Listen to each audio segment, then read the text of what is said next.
Sebenarnya pemilihan pun di DPRK tujuannya itu, bukan terus dikasih ke Bawaslu, yang salah. Cuman SK-nya mungkin dari sana.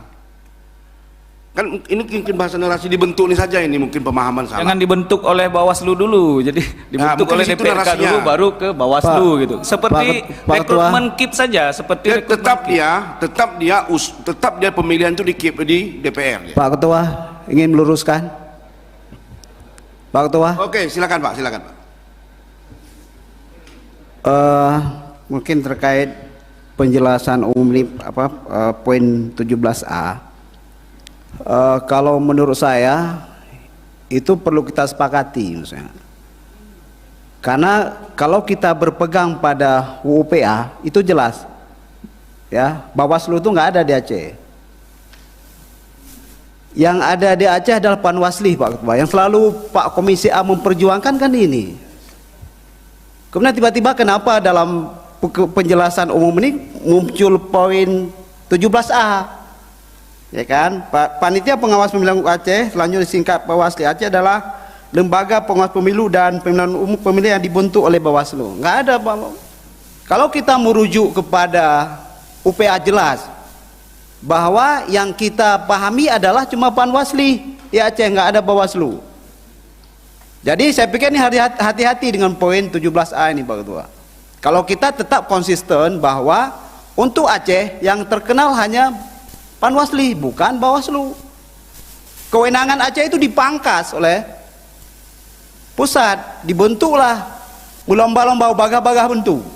Akhirnya kita kan seakan-akan mengakui Bawaslu. Seharusnya panitia pemilihan yang ada, panitia pengawas pemilihan itu hanya Panwasli, bukan Bawaslu.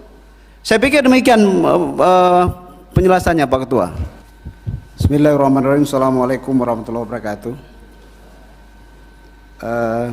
Kini Pak Ketua ada beberapa masukan.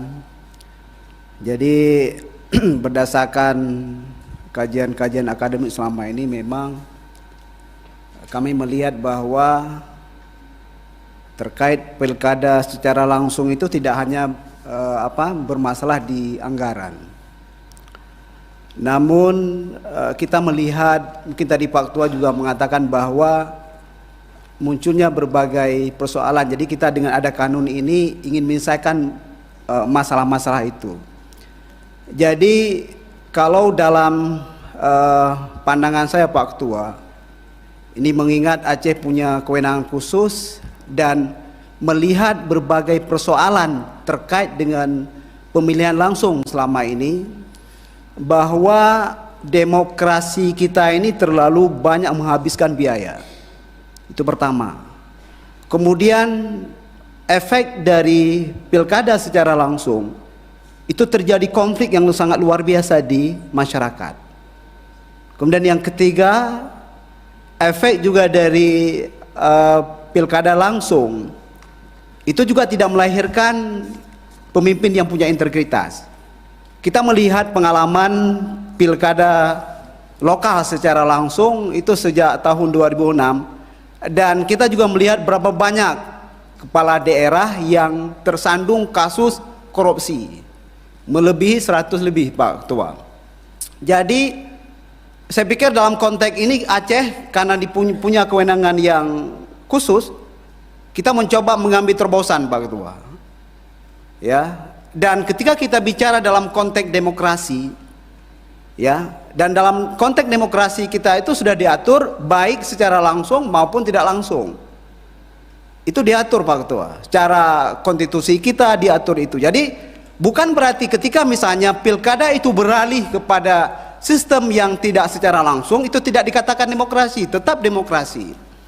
Jadi saya pikir sudah saatnya kita mencoba mengevaluasi kembali bahwa pilkada secara langsung juga tidak melahirkan ya pemimpin yang punya integritas, dan juga pilkada itu tidak menghemat biaya, malah melebihi biaya paling banyak, menguras biaya. Jadi saya pikir dalam konteks ini perlu kita pertegas, Pak Ketua. Kalau menurut saya, menurut kajian-kajian akademik, sudah saatnya pilkada Aceh itu dilaksanakan secara tidak langsung, dan itu lebih efektif dan efisien juga.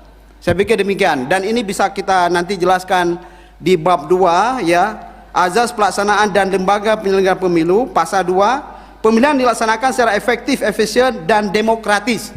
Jadi saya pikir ketika kita bicara dalam konteks demokratis, di sana itu sudah mengandung secara langsung dan tidak langsung. Terima kasih Pak Ketua.